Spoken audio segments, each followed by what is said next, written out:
Gloria a Dios. Dios es bueno.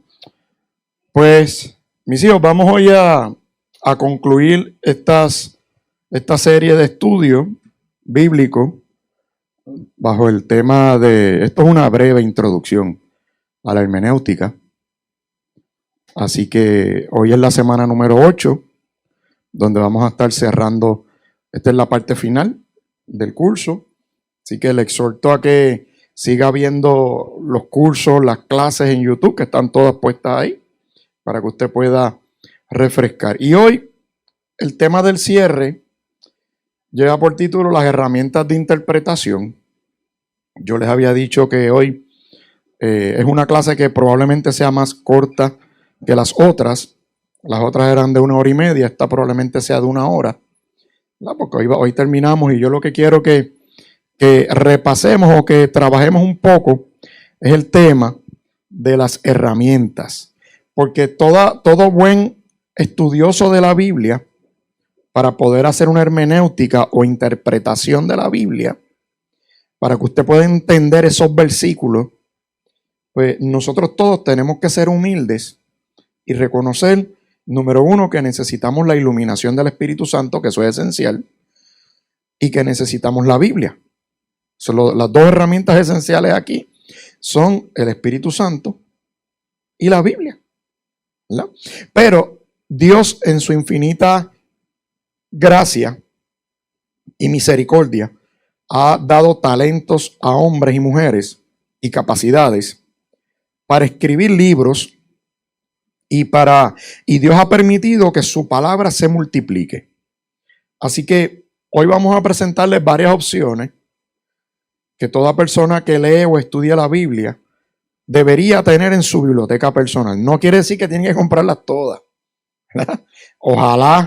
Ojalá, Dios mío, y la iglesia se invirtiera dinero en libros académicos para enriquecer su estudio. Ojalá. Yo no pierdo la esperanza antes de irme para el cielo de que alguien después me enseñe una fotografía de su biblioteca, cómo está creciendo, ¿verdad? Así que cuando hablamos de referencias bíblicas, hay dos cosas como mínimo que tenemos que resaltar. Número uno, como le mencioné ahorita, que la Biblia es nuestra fuente principal de referencia a la hora de hacer estudios o sentarse a estudiar la palabra. Porque tú sabes que yo he conocido gente que me lee más libros que Biblia. Y eso es irse al otro extremo. Hay gente que lee Biblia, no lee libros, y eso está mal. Y usted dice, ¿qué? Sí, porque Dios nos ha dado herramientas adicionales para enriquecer el estudio de la Escritura. Yo quiero que usted sepa que la primera iglesia, como hemos aprendido, contaba con manuscritos. ¿Se acuerdan? Que se lo enseñé. En adición a los manuscritos que estaban circulando, entiéndase las cartas de Pablo, los evangelios que empezaron a circular. La primera iglesia contaba también con literatura a la cual hacían referencia. Un gran documento se conoce como la Didaché, o las enseñanzas de los apóstoles, de los discípulos de los apóstoles. La Didaché no se canonizó, pero fue por un pelito, porque hay algunas cosas que no necesariamente son inspiradas, más bien son herramientas que existían. Y cuando hablamos de la Didaché, yo le exhorto a que usted la busque en internet y la estudie, léala. No es una literatura canónica, no es palabra de Dios, pero son escritos de los apóstoles y de los discípulos de los apóstoles que pasaban por tradición oral y que fueron documentados. Y son enseñanzas que te ayudan a, ¿verdad?, a tu diario vivir. Eso es por darte un ejemplo. Que la primera iglesia de Dios tenía hambre y leía literatura. Así que siempre es bueno, es esencial. La primera fuente de estudio de interpretación en la propia Biblia. Punto. Partimos siempre de lo que dice la Biblia, no de lo que dice la literatura. La literatura aclara, refresca, nos ayuda en el aprendizaje, pero la fuente esencial de donde parte todo es la Biblia. Amén. Y el segundo punto que yo quiero aclararte y te quiero exhortar es que las fuentes o las herramientas de interpretación que te ayudan en el estudio de la Biblia deben ser herramientas académicas, no devocionales. Me explico. Las fuentes de lectura devocional jamás, nunca deben ser utilizadas para estudiar la Biblia. Y usted se estará preguntando, ¿qué es una fuente de lectura devocional? Me refiero a lo más que usted va a encontrar en los estandartes en las librerías cristianas en Puerto Rico. Cuando usted va a librerías cristianas en Puerto Rico, como por ejemplo las que nosotros hemos visto, Morada de Paz, la librería Bautista en Carolina, ay Dios mío, la que está cerca de Morada de Paz, Sociedades Bíblicas está más o menos, pero yo te diría que sigue la misma tendencia de 80%, 20%. 80% lectura devocional, 20% lectura académica. Eso significa que cuando usted va a su librería cristiana favorita, incluyendo la que está en Los Colobos, que se me olvida el nombre, que el pastor que está ahí yo lo conozco, que Huella, tremendo pastor, se me olvida el nombre de él, Iván, tremendo hombre de Dios. Cuando he ido ahí, converso un rato con él. Es más lo que hablo con él que lo que veo libros, pero hombre de Dios bueno, Dios lo cuide y lo bendiga y lo sigue usando. Pues entonces, ese tipo de literatura, cuando tú entras a tu librería cristiana favorita y tú entras, tú ves montones de libros de literatura devocional. Que esos libros, mis amados, para efecto de estudiar la Biblia, no sirven. Nos pueden inspirar, nos pueden motivar, nos pueden entretener, nos pueden quizás consolar, pero nunca te van a edificar como lo hace la Biblia y como lo hace la literatura académica. ¿Ok?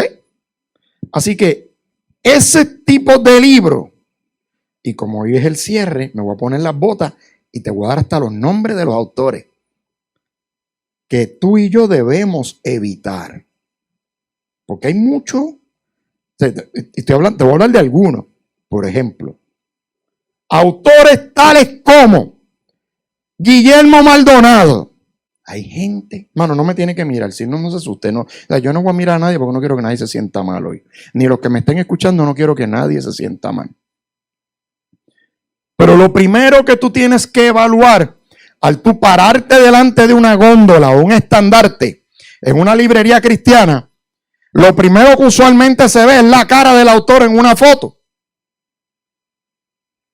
Entonces, cuando tú miras la cara del autor del libro, por darte un ejemplo, entonces, ¿vale la pena comprar un libro de un autor como ese? La literatura devocional, en su inmensa mayoría, no toda, pero en su inmensa mayoría, proviene de autores con cuestionada reputación y testimonio. Te di uno ahí, porque Guillermo tiene una sarta de disparates en su teología personal, que lo pone en libros y la gente los lee y se lo cree. Entonces lo meten en la iglesia. Y el peligro de los libros devocionales es cuando tú me lo pones al mismo nivel de un libro académico, y lo más horrible todavía es cuando tú me pones un libro devocional al mismo nivel de la Biblia. Los libros devocionales no son herramientas adecuadas para el estudio de la Biblia. Te voy a dar otro autor, Joyce Meyer. Bueno, yo tenía libros, porque acuérdate, eso es normal, porque eso es en lo que uno va creciendo y aprendiendo. Y uno va aprendiendo, ¿verdad que sí? Joel Osteen, ese es mi favorito. Usted sabe que ese es el favorito de su pastor, Joel Osteen. Chacho, ese está en el top 10. Otra, le doy otra, que está más cerquita a nosotros. Gente comprando libros de Yesenia Ten.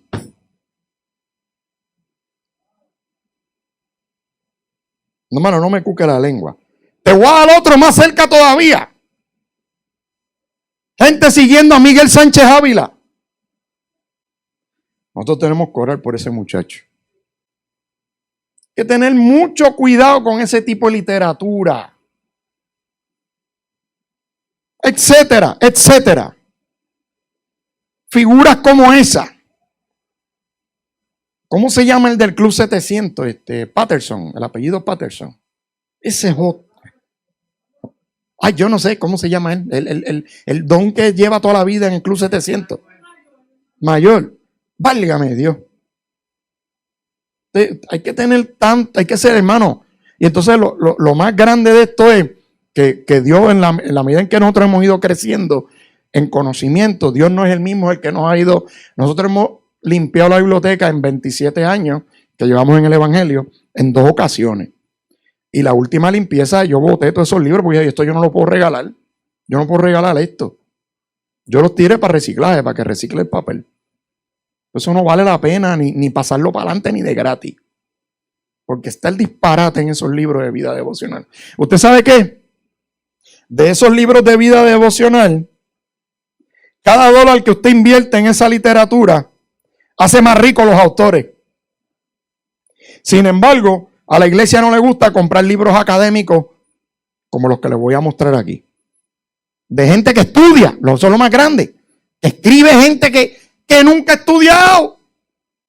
Muchas doctrinas horribles o dogmas que la iglesia ha aceptado, que usted las escucha de los púlpitos, han salido de ese tipo de literatura. Por ejemplo, la transferencia de espíritu. Hay gente que cree que si tú le pones la mano a un endemoniado, el espíritu que está en el endemoniado te va a brincar a ti y se te va a meter a ti. No, pero es que eso es parte de la guerra espiritual.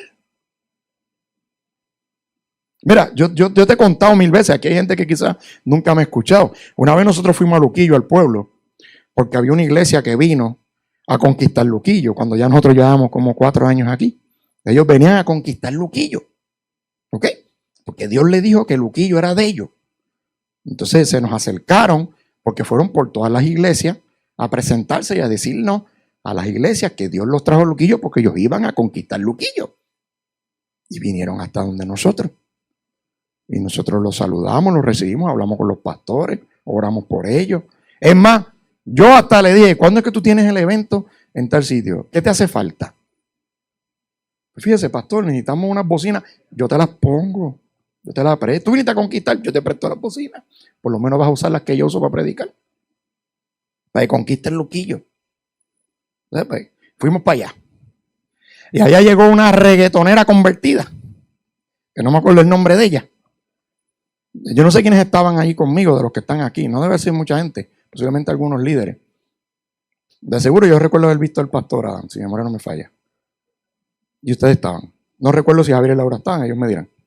Estábamos en Luquillo ese sábado por la noche. Fuimos de invitados a mirar qué era lo que había allí. Aquello era un concierto. Y eso era todo el tiempo declarando y decretando. Yo dije, ay Señor, y yo presté las bocinas para esto. Y todo el tiempo era declarando y decretando. Y yo decía, uy, caramba. Señor, me parece que me dejé llevar por la emoción. Porque están usando nuestras bocinas. Por donde se predica la palabra y se enseña la Biblia. Está bien, vamos a darle la mano. Porque como yo no estoy en competencia con nadie, ellos dijeron que ellos venían a conquistar Luquillo. Yo los voy a ayudar a que conquisten Luquillo. Y entonces llega esta muchacha predicadora, que es una ex reggaetonera bien famosa. Como a mí no me gusta el género, ni me interesa, ni lo sigo, no me acuerdo el nombre. Pero los que estaban allí, eso es lo más grande. Y entonces en una, ella dio su testimonio y entonces pidieron oración por ella y nos llamaron a los pastores que estábamos ahí de algunas iglesias mirando. Entonces, cuando me llaman para arriba y yo voy a orar por ella, el pastor que es el que viene a conquistar a Luquillo, decía, no, pero espérense, pastores, es que a ella no le gusta que la toquen. Yo me quedé, ¿cómo? Sí, porque ella salió de la hechicería, entonces ella no le gusta, ella no permite que le impongan manos. Y yo me quedé, ok, está bien, pues oramos sin ponerle las manos. Pues entonces quien oró fue el pastor. Y el propio pastor entonces utilizó el verso cuando Pablo le dice a Timoteo, no impongan las manos con ligereza. ¿Cuántos lo hemos leído? ¿Verdad que sí? Y cuando yo escuché eso, yo dije, pero este pastor no sabe lo que está diciendo, está tirando al medio a la pobre mujer. Porque Pablo le dice a Timoteo, no impongan las manos con ligereza, no sea que tú te hagas partícipe del pecado de otro. Pues entonces el pastor está orando públicamente en la plaza y le dice a la gente, no se puede poner las manos porque la Biblia dice no impongan las manos con ligereza. Y yo me quedé, pues entonces tú estás diciendo que ella es pecadora y que yo no me puedo acercar a ponerle las manos porque entonces yo me hago partícipe de su pecado. Pero como todo eso sale de la literatura devocional que mucha gente ha metido en su casa y que no sabemos lo que tenemos. Eso es parte de esas dogmas que salen de esos libritos que te venden te voy a dar otro. Conceptos errados acerca de la angelología y demonología. Usted sabe cuánto disparate yo he visto en esos libros devocionales acerca de los ángeles. Gente que escribía libros y le pone nombres de ángeles que los sacan de la literatura rabínica que no es canónica y los meten en la literatura cristiana. En la escritura, apréndaselo. Por nombre, ¿cuántos ángeles hay? Cualquier libro que le hable de nombres de ángeles, que si Yesiel, que si Yeriel, que si Yalaliel, que si yo no sé cuántos nombres, eso no está en la Biblia, mis hijos. Si Dios, que tiene miles de millares de ángeles, le plació que solamente aparecieran los nombres de 2, y los más disparateros escriben que hay un arcángel que tiene un nombre, mira hermano, el único arcángel es Miguel, que aparece en la Biblia. Que habrá más, pues lo más seguro. ¿Cuántos más? Yo no sé, yo no soy Dios, yo no los creo, soy a Dios. Y a mí qué me importa cuántos hay. Yo sé que hay muchos, pero en la escritura aparece uno. Entonces la gente mete eso en los púlpitos y lo meten en la escuela bíblica. Y entonces la gente tiene un reguero en la mente, que no saben lo que es un ángel, lo que no saben lo que es un arcángel. Mucha gente no sabe lo que es un demonio. Que si los demonios son los hijos de la mezcla entre los hombres, entre los ángeles que se casaron con las mujeres, las preñaron. Ay, Señor, yo me quiero morir con la ignorancia. ¿Y qué usted me dice de escatología? Como está el libro disparatado de la escatología, que usted me habla de la teología de la prosperidad. ¿De dónde salió la teología de la prosperidad? Yo no he visto ni un solo libro académico que me enseñe a mí la teología de la prosperidad. ¿De dónde salió? De los predicadores norteamericanos, como Joel Osteen, como Joyce Meyer, que a tanta gente le gusta, que lo veneran, entre muchos más, que están hartos de millones de pesos. Y entonces predican la teología de la prosperidad, que la adaptaron a Puerto Rico, y sus mayores exponentes, ustedes saben quiénes eran y siguen siendo. ¿Qué más? Disparate sobre matrimonios, teologías erradas sobre matrimonios y familia. Mi esposa, que está estudiando el doctorado en consejería cristiana, ella a veces me ha compartido unas cosas que han salido en ese tipo de libros que yo digo, diantre, donde se justifica y se apoya el divorcio.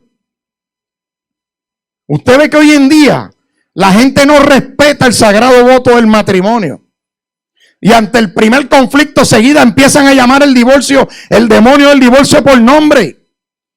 Porque hoy en día la gente se casa y se da en casamiento como cambiarse una ropa interior. No hay seriedad, no hay respeto. A la gente se le olvida el sagrado juramento que hicieron delante de Dios cuando se casaron. Te voy a dar una escritura para que pienses ahí. Te voy a dar una para que pienses. Entonces, porque ¿de dónde sale todo ese montón de disparate? Entonces tú ves el libro que habla de que mujer, Dios te va a traer el hombre ideal. Y hombre, Dios te va a traer la mujer ideal. Y entonces cuando tú te buscas las razones por qué se divorciaron, por problemas financieros, por problemas familiares, yo digo, ¿por entonces por qué está? ¿Y dónde están las causas de divorcio que aprueba la Biblia? ¿De dónde sale todo eso? De la literatura devocional, que la gente la ha puesto al mismo nivel de la Biblia y te la meten en la iglesia.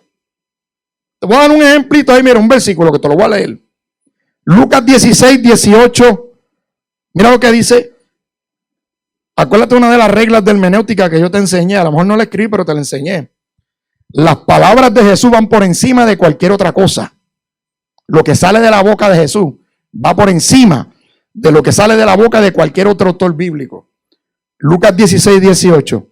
Por ejemplo, un hombre que se divorcia de su esposa y se casa con otra, ¿comete qué? ¿Comete qué? ¿Comete qué? Adulterio. Y el que se casa con una mujer divorciada de su esposo, ¿comete qué? ¿Qué? Adulterio, porque ante los ojos de Dios, si no hay causa legal bíblica del divorcio, están casados. No me le busque mucha hermenéutica ese verso, porque hermano, eso es arroz con habichuelas, 2 más 2 igual a 4. Ahí no hay break. Bíblicamente, las causas de divorcio aceptadas, el adulterio, la viudez. Eso es lo que hay. El adulterio tiene distintas vertientes. Que no le voy a entrar en eso ahora. Pero después yo se las enseño, si no se las enseña a la pastora. ¿Okay? Mateo 5, 31 al 33.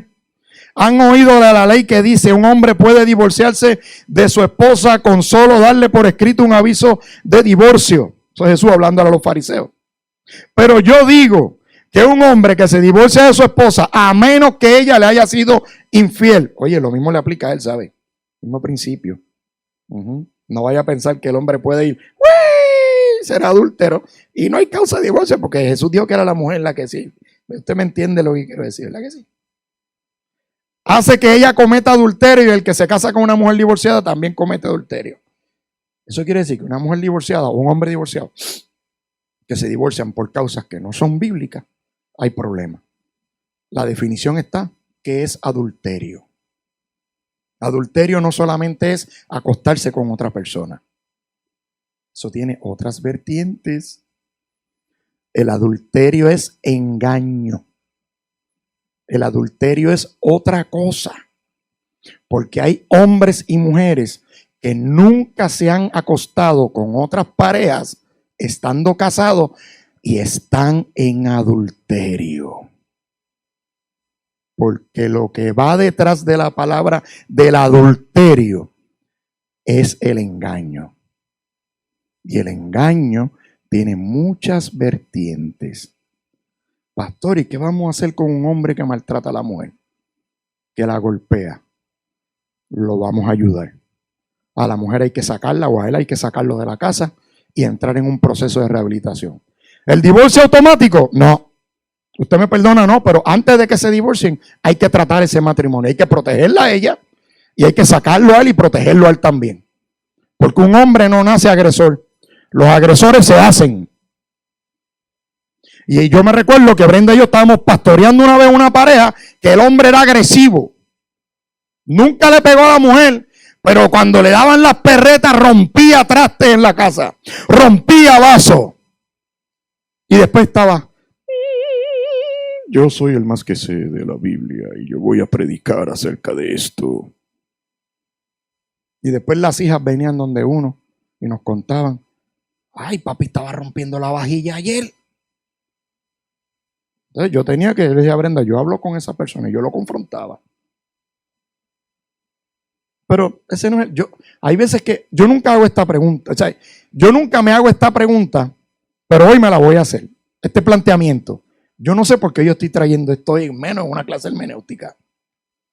Quizás porque es importante que reflexionemos acerca de lo que significa el concepto del matrimonio, ¿verdad? Y de dónde han salido teologías en donde la gente hoy en día en las iglesias, usted ve, es una poca vergüenza, hermano.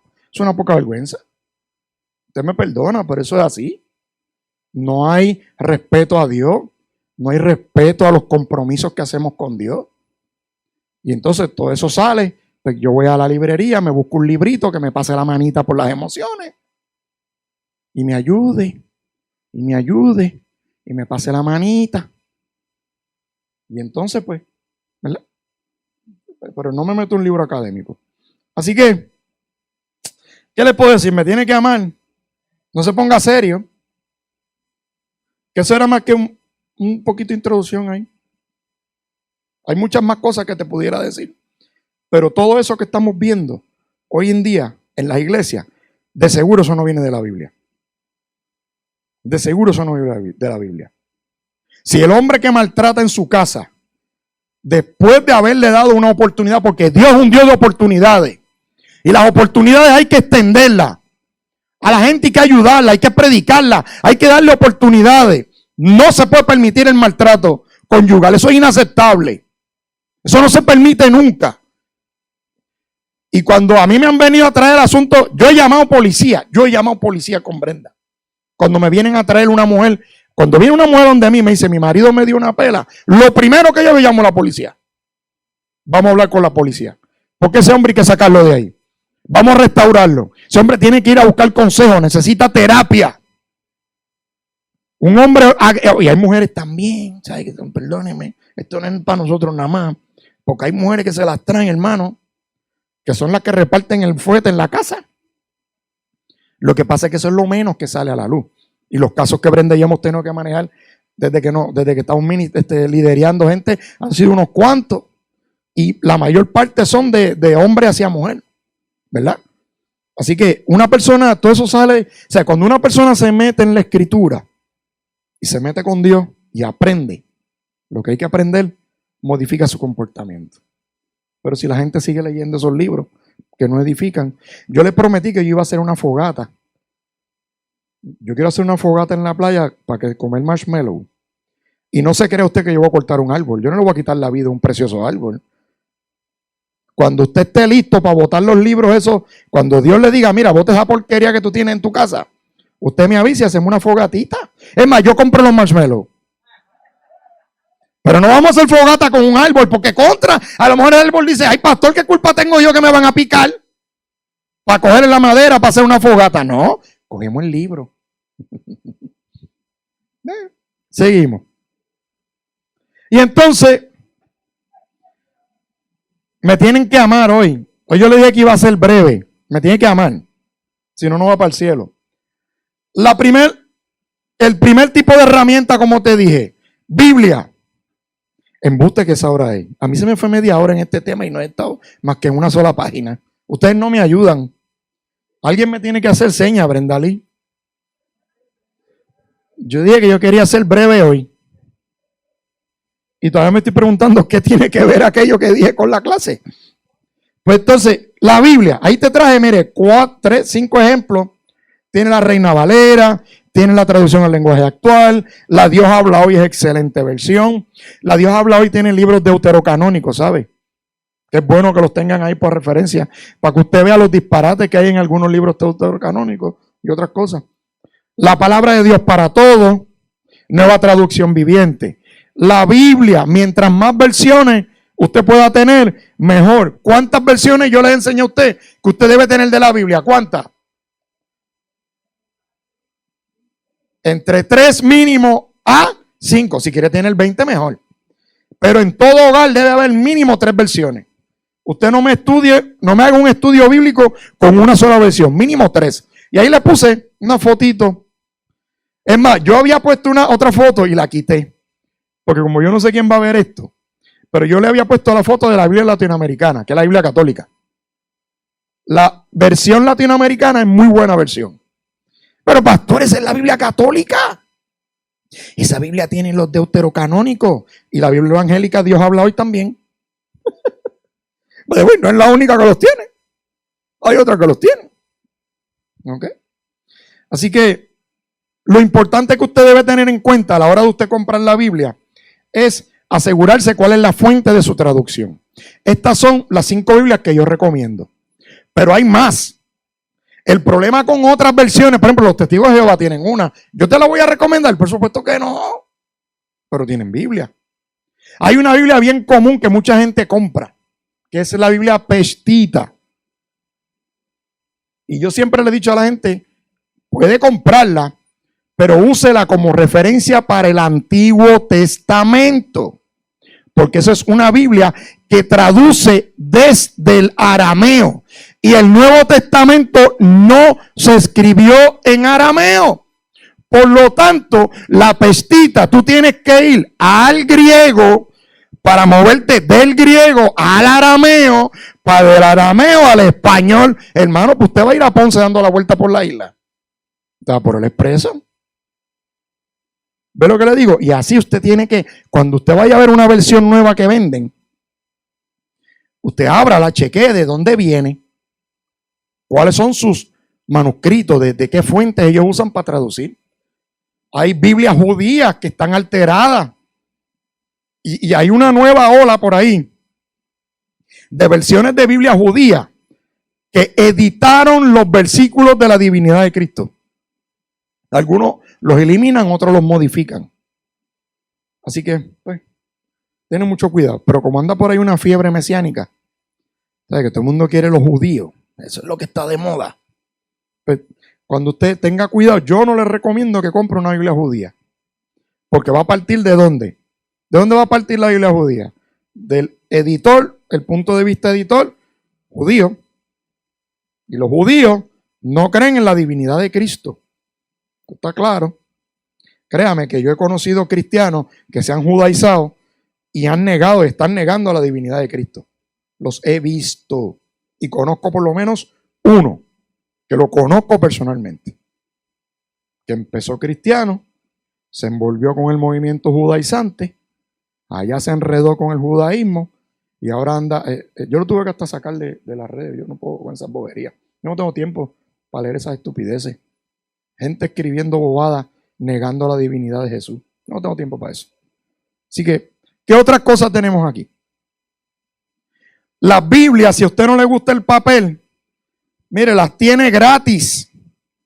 Si usted es medio maceta, que prefiere gastarse $100 en ropa en Plaza Las Américas, pero encuentra que una Biblia en $50 es muy cara, me tiene que llamar. Yo no sé hoy porque yo vine medio extraño hoy, pero bueno, será el dolor. Esto tú lo vas a editar como quiera, corta esta parte. Así que las Biblias están online, mira, YouVersion, esa es la que yo tengo, muy buena. Esa te envía textos bíblicos diarios, te tiene planes de estudio. Está Bible.is, muy buena. Biblia paralela en internet, Biblia todo. Bible Gateway. O sea, hay herramientas por todos lados. Y está Logo, si usted puede adquirir el software de Logo. Es caro, pero en un software usted tiene múltiples versiones bíblicas, tiene diccionario, tiene comentario, tiene exégesis, tiene un montón de cosas. Usted se para con el cursor encima de un verso bíblico y le da las raíces hebreas o griegas, le da versículos paralelos, un montón de cosas, nada más que comparar el cursor encima de un versito. Eso es por si a usted le interesa estudiar. Así que estas herramientas online están gratis, la inmensa mayoría de ellas. Luego cuesta, usted lo puede pagar a plazo. Eso creo que requiere una tarjeta, que ellos te la facturan mensual. Ellos tienen planes de pago. El software, ese software Logo es el que Brenda y yo usamos. Bueno, no sé si tú lo usas mucho, pero bueno, ella fue la que me enseñó a mí a usarlo. Yo lo uso en la universidad, en las 2 universidades, y es muy buen ver este software para los estudios académicos, estudios bíblicos. ¿Qué más tenemos aquí? Diccionario bíblico. ¿Por qué es importante un diccionario bíblico? Yo le recomiendo que si usted no tiene en su casa un diccionario bíblico, como mínimo debe tener uno. Pero no compre cualquiera.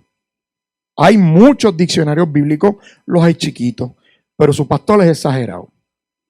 Porque si yo voy a invertir en un diccionario bíblico, yo voy a comprar el mejor, Porque así hago la inversión una sola vez. Porque yo antes cometí el error que yo compraba unos diccionarios bíblicos más pequeños que tenían 700 páginas. Cuando han salido en el mercado diccionarios bíblicos como este, el gran diccionario enciclopédico de la Biblia de Alfonso Ropero, que tiene como casi 2000 páginas, ¿verdad? Y eso está brutal. Este diccionario, hermano, cuesta como $80. ¿Cuánto? Mira, eso te lo gastas tú a veces en un weekend de pachanga. Entre lo que te comes, la gasolina, los peajes, los tenis nuevos que te compras. Esas bobadas. Ahorra el dinero poco a poco y lo compra.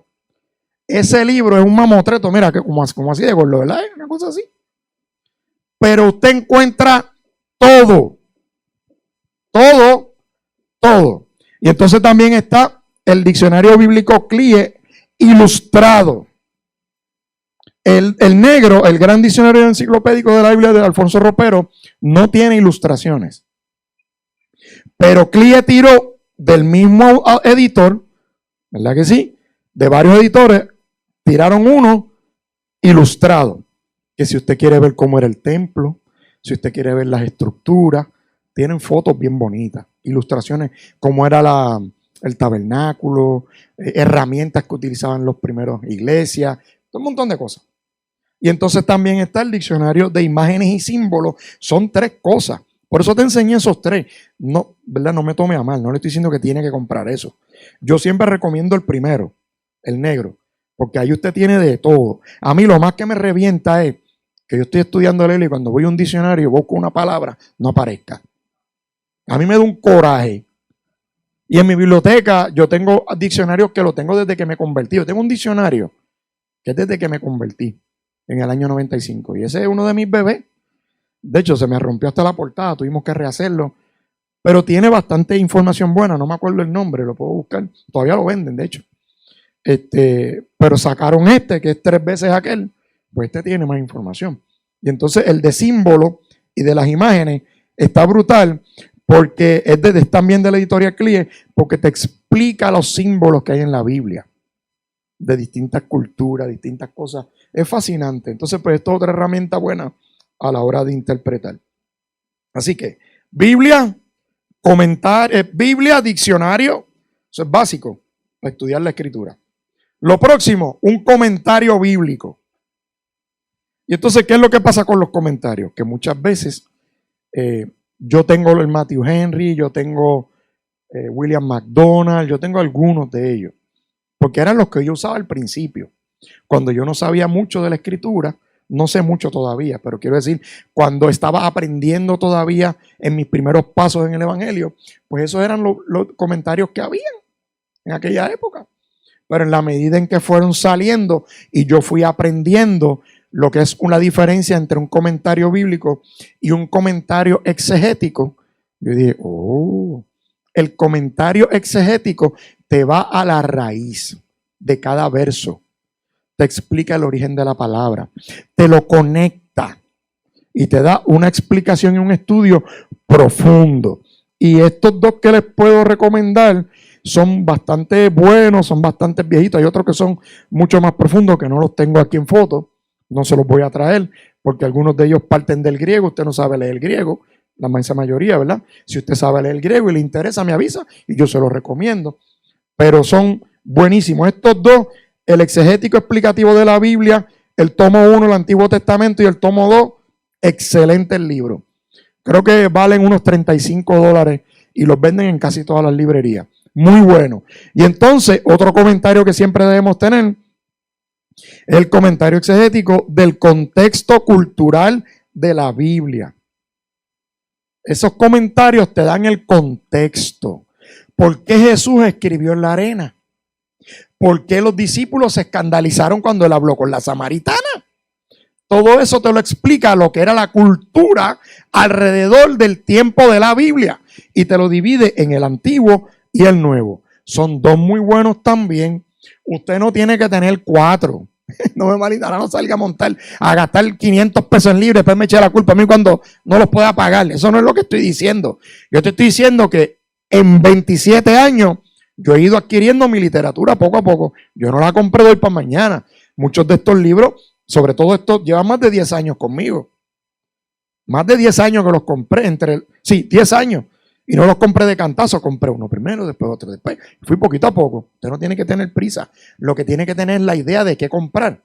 Así que comentarios exegéticos y culturales es lo mejor. Exegético, acuérdate, hablamos lo que es exegesis, ¿verdad? Es sacarle el máximo al sentido original del versículo. Eso es lo que hace ese comentarista. Porque si tú comparas un comentario exegético con uno como el de el azul grande, Matthew Henry, cuando tú lees Matthew Henry, que es bueno, pero te quedas con hambre. Tú dices, contra, por aquí como que falta algo más. El exegético te lo contesta. ¿Qué significaban los cerdos que se fueron por el risco para abajo? Matthew Henry te va a decir, sí, el Señor hizo y echó la horda de cerdos y te va a hablar un poquito de los cerdos, pero cuando tú vas a otro autor te va a explicar qué significaban esos cerdos. Y verdaderamente, ¿por qué sacaron a Jesús de allí? Eso no te lo va a decir Matthew Henry, te lo va a decir otro. ¿Ves? Y de nuevo, no le estoy tirando a Matthew Henry. Yo lo tengo en mi biblioteca. Es un buen comentario. Pero hace muchos años que me di cuenta que me quedaba como que me faltaba algo. Próximo. Vamos a hablar un poquito de los comentarios. Seguimos con los comentarios. Estos 3 ejemplares que les tengo aquí, posiblemente usted los haya visto en las librerías. Son excelentes tomos. Muy buenos ejemplares. El primero, de A.T. Robertson, es un comentario al texto griego del Nuevo Testamento. Este tiene la obra completa. ¿Qué significa un comentario al texto griego? Que es un comentario exegético también, que se va a la raíz de la palabra griega en el Nuevo Testamento y te explica. ¿Tú quieres saber lo que significa infierno? Eso tú no lo vas a encontrar en un comentario exegético. Tienes que irte a un comentario exegético que parta del griego. ¿Verdad que sí? Digo, a lo mejor lo encuentras, pero no con la misma profundidad. Lo mismo, hay uno del texto hebreo del Antiguo Testamento. Este tiene Pentateuco e históricos. Yo estoy esperando que salga la obra completa porque no ha salido, pero es muy bueno. Texto hebreo. Así que hay, de cada uno, hay para ir y ver qué significaba esa palabra hebrea. ¿Qué quería decir eso? ¿Verdad? Y cuando Dios dijo yo soy, ¿qué significa eso? Te vas al hebreo. Y ahí tienes un libro muy bueno. El otro, comentario bíblico histórico, fascinante. Se te lleva por toda la escritura y te da otros contextos históricos. Ahorita vimos cultural, este es especializado en historia. Así que no vaya usted a pensar, cada comentario tiene su enfoque. Comentario bíblico general, comentario exegético, comentario cultural, comentario exegético del griego, del hebreo, de la historia. Como que cada uno se va especializando. Y cuando tú tienes lo que te da poder en tu estudio, es cuando tú tienes distintas fuentes de las cuales tú consultas. Los comentarios no son para sentarse a leerlos. Si usted lo quiere leer, gloria a Dios. Los comentarios son para consultarlo. Porque entonces hay otra gente que dice, pues si aquí están los versos, mejor me leo el comentario completo. Como me pasó a mí en la universidad, ahora me mandaron a leerme un comentario de los 5 evangelios completo. Una de las tareas era léase los 5 evangelios, los leí completo en 2 versiones.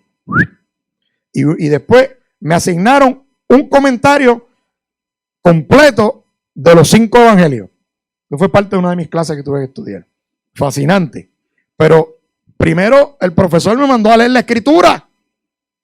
Después que leí la escritura en 2 versiones, entonces el profe me dijo, vamos a leer ahora, nos dijo, ahora quiero que me lean este comentario completo. Cuando yo iba leyendo el comentario, estaba leyendo, me acordaba obviamente lo que había leído en la escritura. Pero nunca me sustituía la Biblia para sentarse a leer un comentario. Eso es para estudiar.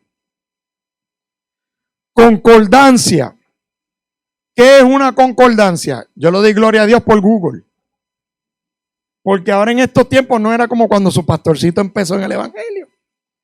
Yo tengo una concordancia bien viejita en mi casa guardada. Que la tengo, no la voy a salir de ella, la voy a heredar para adelante. La biblioteca de nosotros va a formar parte de la iglesia en su momento. Pero Una concordancia. ¿Alguien sabe lo que es una concordancia? Una concordancia es, por ejemplo, tú estás buscando y tú estás estudiando acerca del pecado. Y tú quieres saber en qué versículos en la Biblia la palabra pecado aparece. Eso es una concordancia. Lo que pasa es que esto era para la época de mía, ¿verdad? La Strong es buenísima, porque el Strong te lleva a la raíz griega o a la raíz hebrea y te da el significado también.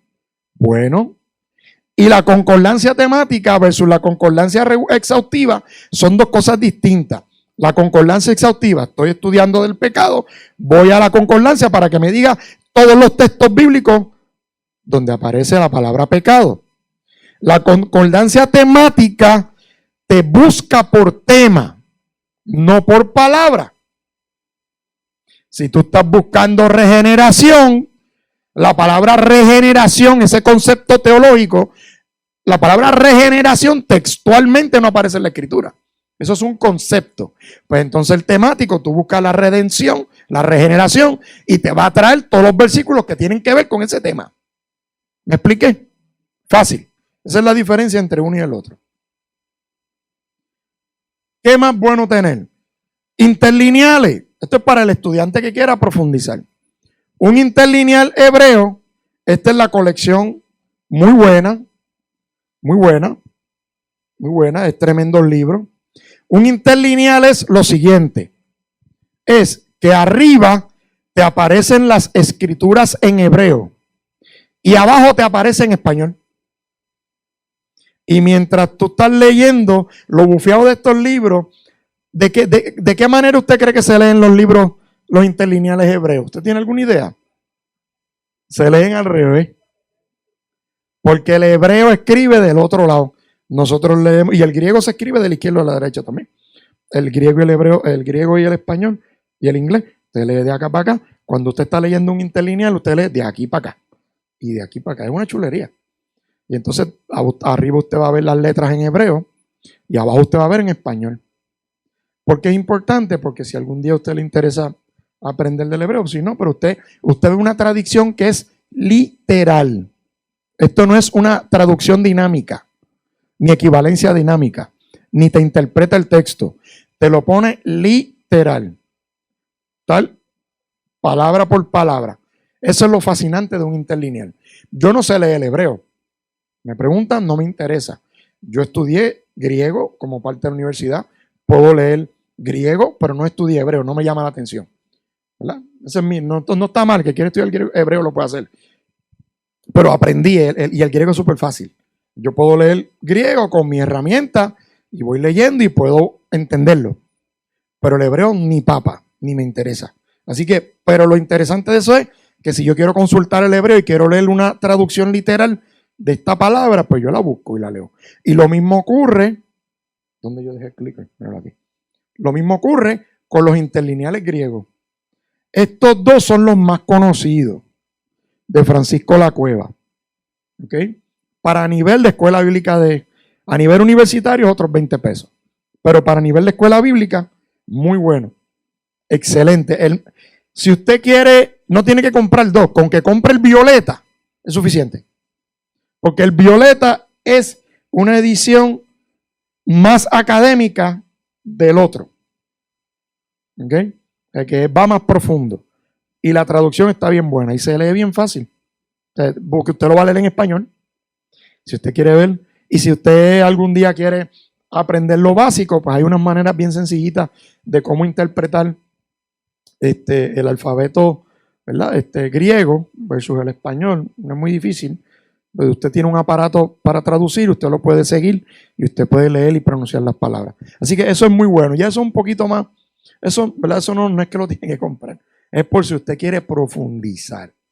Por ejemplo, el tema, a mí me encanta el tema escatológico. Por ejemplo, el tema del infierno. ¿Qué es la palabra griega? Gehenna. ¿Qué es infernos? ¿De dónde salen esas palabras? Pues eso usted lo ve en esos interlineales. ¿Okay? ¿Qué más tengo aquí? Diccionarios teológicos. Muy buenos diccionarios. La colección Beacon, que ya no se consigue porque son bien viejos. Yo tengo la colección porque me la regalaron Yo tengo los beacon, todos los comentarios y el diccionario, pero ¿qué es un diccionario bíblico versus un diccionario teológico? Un diccionario bíblico, tú vas a buscar nombres, eventos, términos en el diccionario bíblico. En el diccionario teológico, tú buscas conceptos. Por ejemplo, salvación. Te da una interpretación teológica de lo que significa la salvación, el concepto. El diccionario bíblico te va a llevar al origen de la palabra, al exegético, de dónde surge, quiénes lo dijeron, en qué versículos están, cuál es la importancia del concepto, y te explica. Así que una buena combinación que yo siempre recomiendo es tener un diccionario bíblico y un diccionario teológico. Acuérdense que aquí aprendimos lo que es la interpretación hermenéutica y lo que es la interpretación teológica. El diccionario teológico te habla de doctrina. El diccionario bíblico te habla de historia, de origen, de exégesis, de profundidad, de raíz. ¿Ok? Posiblemente en un diccionario bíblico usted busque Jacob y aparece quién fue Jacob. En un diccionario teológico usted busca Jacob, a lo mejor no lo encuentra. Porque el diccionario teológico te va a hablar de doctrina, no necesariamente de personas. ¿Verdad? Usted quiere saber quién era Herodes, usted busca en el diccionario bíblico y te va a decir quién fue Herodes. Te va a dar todo el linaje, toda la información. En un diccionario teológico no te va a encontrar Herodes posiblemente. Así que aquí hay los diccionarios teológicos color blanco, eso es majarete de vianda. Se lo puse ahí para ver si alguien, son libros que se consiguen, no se consiguen típicamente en Puerto Rico, hay que mandarlos a pedir, pero son buenos. Pero si usted puede conseguir, hay muchos diccionarios teológicos, eso fueron algunas fotos que les trae, pero como herramienta, mis hijos, buenísimo. Libros de teología bíblica. El libro que nosotros utilizamos en esta casa para enseñar teología, porque entendemos que aunque tiene cosas con las cuales no estamos de acuerdo, es más balanceado, es el libro de Fundamentos de Teología Pentecostal, el de la llamita de fuego. Nosotros lo hemos usado aquí, es el libro básico. Cuando nosotros tengamos un grupo de recién convertidos más grande, por ejemplo, las nenas, yo tengo que esperar que tenga un poquito más grande, pues nosotros nos gozamos, hace como 2 semanas aquí se convirtieron 3 preadolescentes. Así que ahora hay que seguirlas en la escuela bíblica, cuando estén un poquito más grandes. Este es el libro que yo vamos a utilizar para enseñarles. Vamos a aprender teología. Ay, pastor, ¿pero qué es eso? Mi amor, ese es el estudio de la Biblia, de una forma sistemática. ¿Quién es Dios? Angeología, neumatología. ¿Alguien sabe lo que es neumatología? Pues yo se lo enseñé. Usted estaba aquí aquel día. Un neumatólogo no es un neumólogo, que usted va cuando tiene asma, ¿sabe? Neumatología es el estudio del Espíritu Santo. Eclesiología. Eso es fácil. ¿Qué es la eclesiología? El estudio de la iglesia. Pues este libro te lleva por temas teológicos. Esa es la diferencia entre teología sistemática y teología bíblica. La teología bíblica te lleva a estudiar Génesis, por ir para abajo. Y te lleva a Mateo, Marcos, Lucas, Juan, por ir para arriba. La teología bíblica te lleva, y este es pentecostal. No voy a entrar ahora a explicarte lo que es el calvinismo versus el arminianismo. Eso es otro tema, otra clase, que lo podemos traer. No sé si este tema lo hemos traído algún día en la escuela bíblica, pero sería bueno que Laura o alguno de los muchachos nos enseñen cuál es la diferencia entre las escuelas teológicas arminianas y las escuelas calvinistas. Anótalo por ahí para que alguien que se ponga de voluntario, que no voy a hacer yo, traiga ese estudio bíblico. ¿Usted quiere saber por qué nosotros somos pentecostales y no somos bautistas? No es lo mismo. La iglesia bautista y la pentecostal no somos lo mismo. No somos lo mismo. Te voy a dar un dato rápido antes de seguir, que ya estoy terminando. Ya tengo tiempo. Un dato rápido. Una persona salva, ¿siempre salva? ¿Sí o no? ¿Cuántos creen que sí? ¿Cuántos creen que no? Ah, pues usted no cree en nada porque no levantó ni con el cine, ¿no? Esta iglesia no cree en nada. Les lamento decirle que empezamos hermenéutica bíblica desde la parte 1 el domingo que viene. 8 semanas más. Porque si yo pregunto y nadie me dice nada. ¿Usted cree en la predestinación? ¿Usted sabe lo que es la predestinación? La corriente de pensamiento teológico que dice que Dios escoge quién se va para el cielo y quién se va para el infierno desde antes de la fundación del mundo. ¿Usted cree en eso? No me tiene que contestar. Yo creo que vamos a tener que poner el tema, por favor, dámele prioridad a ese temita. En la escuela bíblica, bompéame a alguien y alguno de ustedes que quiera darlo de ustedes 4, que lo traiga y profundo. Porque la gente tiene que saber cuál es la diferencia. Una persona que es salva no siempre es salva. Y eso yo tuve un debate con una pastora en una iglesia que nos invitaron. Invitaron al pastor que yo iba, él iba a predicar. Y en la escuela bíblica, la pastora de la iglesia estaba dando una escuela bíblica y empezó con la jeringa de que salvo siempre salvo. Y yo miré y yo levanté la mano. No, eso está mal. Y dice yo. Y el pastor que andaba conmigo me agarró por la camisa. Siéntate, muchacho. Brenda estaba. Pero eso está mal. Ellos te enseñan que aún no importa. ¿Por qué? Porque eso está atado con la predestinación. Hay gente que cree que Dios escoge desde antes, ya escogió antes de la fundación del mundo, quién se iba a salvar y quién se iba a perder. ¿Cuántos en las iglesias evangélicas hemos escuchado esta frase? Ay, pues esa no era alma de salvación. Yo lo he escuchado entre voces pentecostales. No saben lo que están diciendo. Eso de la alma de salvación, eso viene del calvinismo, de la predestinación. Así que, ¿por qué te estoy enseñando estos 2 libros que están aquí? Y hasta me arriesgué y te puso un pastor con el que no siempre estoy de acuerdo, el pastor MacArthur. Pero el libro de teología sistemática, si tú eres maduro, lo puedes leer porque ellos son calvinistas. Ellos creen en la predestinación, yo no creo en eso. Nosotros no creemos en eso. Pero siempre te lo pongo porque hay que leer de ambos. Usted no se me puede encerrar en uno. Usted tiene que leer de ambos. Yo le recomiendo Fundamento de Teología Pentecostal, Teología Sistemática, una perspectiva pentecostal de Stanley, excelente. Y después que usted estudie pentecostal, entonces usted lee del calvinismo un poquito, para que entonces usted diga, contra, mira lo que esta gente cree, mira los versos que usan. Y eso es lo que te hace. A mí lo que me ha hecho es fortalecer mi fe. Cuando yo me pongo a teologías con las que yo no estoy de acuerdo, lo que hace es que me pone más fuerte. Y hasta me pongo a debatir y hasta peleo con la gente de cariño. Pero me pone fuerte. Porque hay que aprenderle a leer. Usted lee primero lo verdadero y después lee lo otro. Para que usted vea, si es o no es chiste, que la fe suya se va a poner, mire, como una roca en Cristo. Así que tremendos libros. No los tienen que comprar si no quiere. Pero si los va a comprar, se los recomiendo. Hay cosas, te anticipo, hay cosas en estos libros con las cuales yo no estoy de acuerdo. Por ejemplo, el libro que nosotros usamos, que es el del fueguito, Fundamentos de Teología, los teólogos escriben ahí que los demonios son el producto de la conexión entre los ángeles con las mujeres. Y eso no es correcto. Pero yo tengo que tener espacio y tolerancia, porque no vamos a encontrar un libro perfecto. El único libro perfecto es la Biblia. Pero cuando hablamos de literatura, herramientas académicas, y eso es lo rico, eso es lo bueno de esto. Cuando yo doy la clase de angeología, que a mí siempre es que me encanta dar esa clase, cuando yo toco esos temas, yo explico por qué eso no es bíblico, de dónde sale esa mentalidad y qué significa la escritura.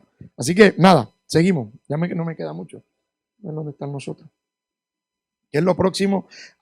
Referencia específica. Si a usted le encanta la apología o la defensa del evangelio, aquí hay 3 libros que yo siempre se los recomiendo a todo el mundo. Pasajes difíciles de la Biblia, diccionario de dificultades y aparentes contradicciones bíblicas y enciclopedia explicativa de dificultades bíblicas. Excelentes.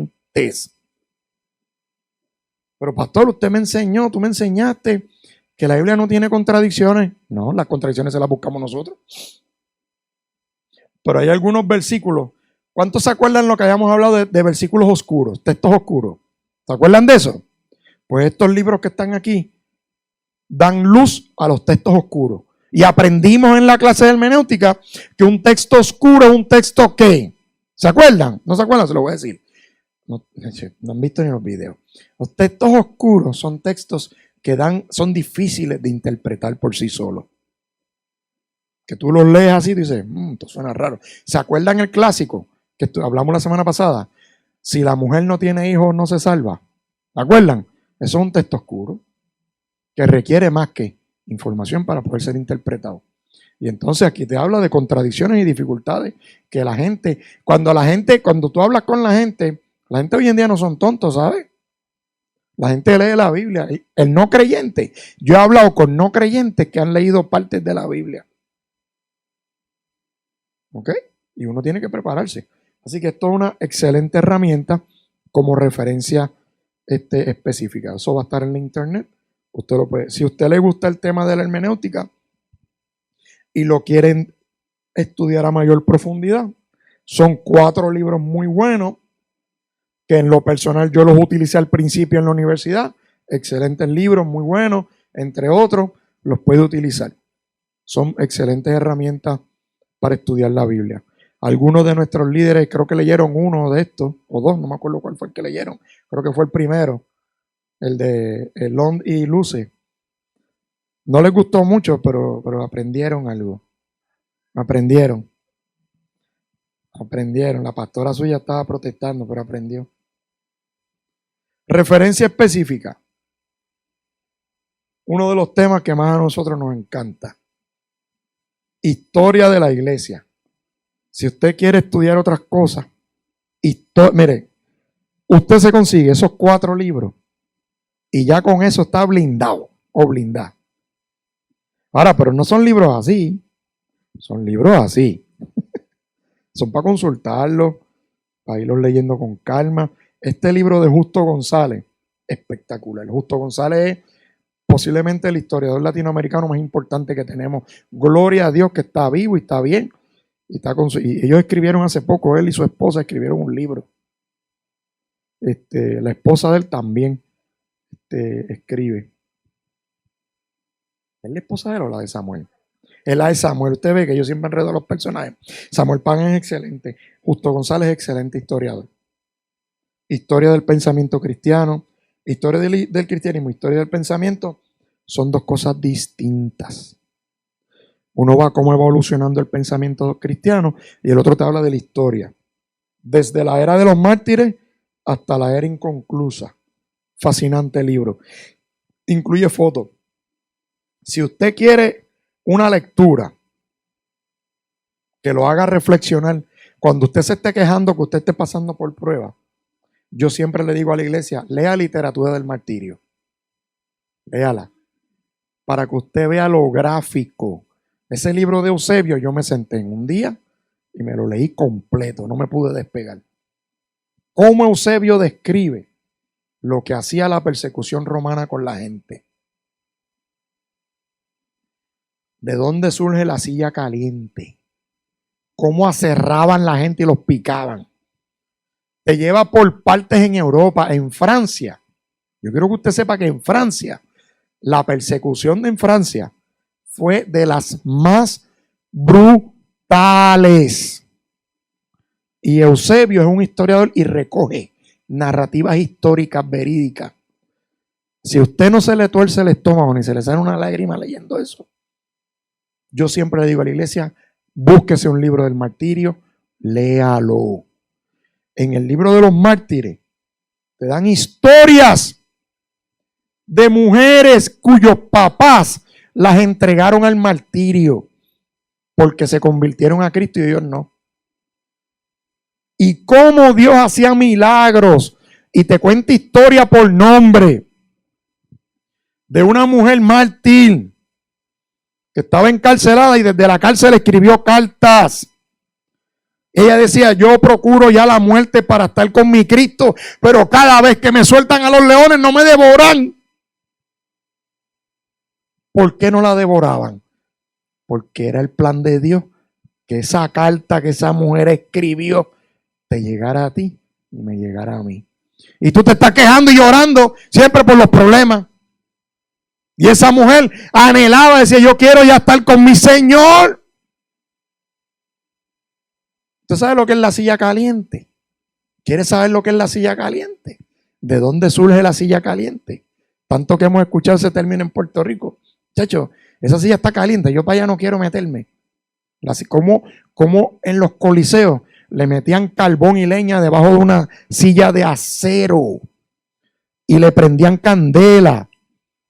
Y yo repito esto porque todavía hay gente que no sabe lo que es la silla caliente.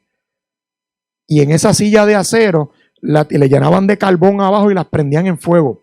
Cuando el acero estaba al rojo vivo, agarraban a los mártires cristianos, le quitaban la ropa y ahí los sentaban para que negaran a Cristo. Y hay testimonio de cómo mártires murieron así, glorificando a Dios. Y hay gente que dice, ay, yo no voy para la iglesia porque es que yo estoy enfogonado. Yo no voy para la iglesia, yo no estoy enfogonado. Yo me siento triste porque en mi trabajo me hacen esto y en esto y en esto. Hay que leer literatura del martirio. Así que, nada, son libros. A mí me fascina ese tema y yo me emociono. Y si yo le garantizo que si usted lo lee, lo va a impactar y usted cuando usted esté pasando por una prueba, lo va a pensar diferente. Va a pensar distinto. Y por último, no menos importante, referencias con las que hay que tener mucho cuidado. Mis hijos, por favor, tenga cuidado en Facebook. Mire que está el disparate en Facebook. Ay, Dios mío. Tantas noticias que ponen que son de embuste. Instagram, Twitter, YouTube, Wikipedia. Nunca utilice Wikipedia como referencia para estudiar la Biblia. Nunca. Porque Wikipedia se basa en lo que la gente escribe, no en historiadores acreditados por la academia. ¿Usted quiere saber quién es Constantino? Usted pone en Wikipedia quién es Constantino y va a encontrar un montón de información hasta con fotos. La pregunta que nos tenemos que hacer es, ¿esa información que dice ahí es 100% real? Entonces estamos trabajando en una clase bíblica. Vamos a Wikipedia y metemos en el estudio de Wikipedia información y está mal. Tenga cuidado con esas redes sociales. Y esto suena irónico, porque nuestras prédicas y nuestras clases están en Facebook.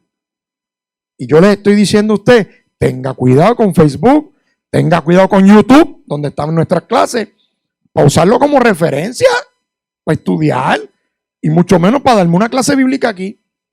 Se lo digo a los maestros presentes, que ellos lo saben, y a los que se están levantando en futuras generaciones. Nunca me use Wikipedia ni las redes sociales como referencia bíblica. Y es bien tentador, porque eso está al alcance de un clic. En ocasiones, ¿usted sabe lo que yo hago? Si yo estoy buscando un nombre de una persona que yo no me acuerdo bien, estoy en una clase y tengo que estudiar un tema de una persona, de un obispo de la época antigua, y yo digo, ¿cómo se llamaba el nombre? Yo sé que es de tal sitio, pongo obispo de tal sitio. Lo primero que me sale es en Wikipedia. ¡Pum! Me da el nombre. ¿Y tú sabes lo que yo hago? Voy a los libros. Ah, este es el nombre. Y voy al libro, a mi diccionario y lo encuentro. Y ahí es que yo hago la asignación. Yo ni leo lo que dice Wikipedia, no lo considero. Pues no sirve. Como referencia académica no sirve. Tiene algunos datos, pero siempre me queda la duda. Esto que están escribiendo será verdad. Y muchas veces uno va a los libros y ni las fechas cuadran, ni los lugares de nacimiento cuadran. Porque cuando yo se lo digo a mis hijos, es porque yo pasé por esa experiencia. Porque hace años atrás, cuando salió Wikipedia, yo me enchulé de Wikipedia y yo hasta buscaba Wikipedia y estudiaba Wikipedia, y en unas clases que yo estaba dando, estábamos de acuerdo con los jóvenes y dábamos clases y yo metía mucho de Wikipedia, hasta que un día yo me di cuenta y dije, anda para el candado. ¿Qué clase de disparate yo puse ahí? Y fui aprendiendo a cantazo y pasando bochorno. No quiere decir que todavía uno no comete errores, porque yo cometo errores todos los días cuando doy clase. A cada rato, el error más grande que yo cometo es que a veces mezclo a la gente, como le hice ahorita. Yo pensaba que la esposa de Justo escribía y es la de Samuel. Para mí que la esposa de Justo tiene un libro que es del origen de la iglesia, de la primera iglesia. Lo voy a buscar y lo voy a explicar después cuando lo encuentre. Para mí que ella tiene un libro, que yo como que lo tengo en casa. Pero anyway. Así que, nada, ¿qué les puedo decir? Mire, don No sé yo la Biblia y doña Casi están felices. Ya salieron del pastorcito por fin. Amén. Así que nada, yo creo que ya con eso terminamos. No sé si alguien tenga alguna pregunta, algo más que quiera comentar. Si no, Dios me los bendiga.